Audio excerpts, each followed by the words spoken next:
Il marche sur l'eau, Emmanuel Macron. Qu'est-ce qui se passe, Julien Drey? Je ne sais pas qui avait dit ça. Moi, je n'ai pas dit ça.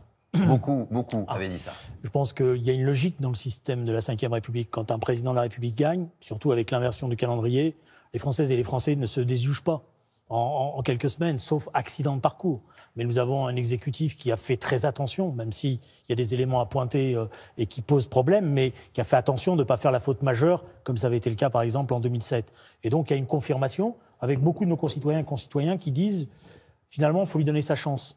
Donc transfert de voix. Donc finalement passer de 30% sa chance parce que, si vous me permettez, il faut lui donner sa chance parce qu'il faut que ça marche. Cette fois-ci, il faut que ça marche. Donc une forme de passivité, c'est l'abstention. Une forme de confirmation, c'est le vote qui a lieu.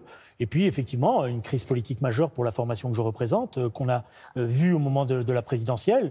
Et on savait que cette élection législative qui arrivait allait être très, très, très difficile. Alors justement, quel mot pour qualifier ce soir ce que vit le Parti socialiste? Vous vivez, pour ceux qui aiment l'histoire, vous vivez le fiasco de 93 où le PS était passé de 275 députés à 57 députés. Vous le vivez ce soir en pire, si on en croit les estimations, puisque vous n'auriez que 20 à 35 sièges. C'est quoi? C'est un séisme? C'est la mort du PS qu'on est en train de vivre? Non, c'est pas la mort, puisque vous avez évoqué 93. Déjà, on nous disait qu'on allait mourir. Je ne crois pas. Je crois que c'est une crise politique profonde.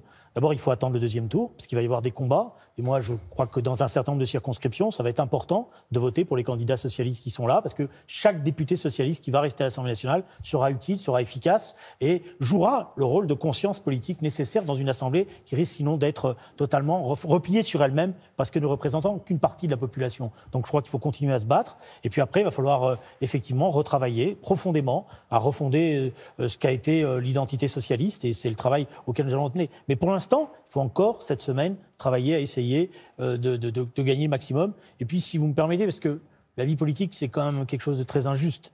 Je voudrais juste avoir une pensée amicale et affective à l'égard des camarades, des militants, des sympathisants et de ces députés qui, ce soir... parce que c'est dur, une défaite électorale. Et des fois, on se demande pourquoi on l'a subie. Alors, vous avez l'impression qu'elle est injuste, celle-là? Bravo à ceux qui ont gagné, évidemment, et bonne chance, parce qu'il faut toujours souhaiter bonne chance. Mais je voudrais avoir cette pensée aussi par rapport à tous mes amis et camarades qui vont avoir certainement aussi les questions qui vont se les poser. C'est un moment difficile, il faut serrer les rangs, il faut travailler, et il faut se dire que, comme me l'avait dit François Mitterrand en 1993, on reviendra. On reviendra, c'est la phrase en tout cas pour le moment de Julien Drey ce soir.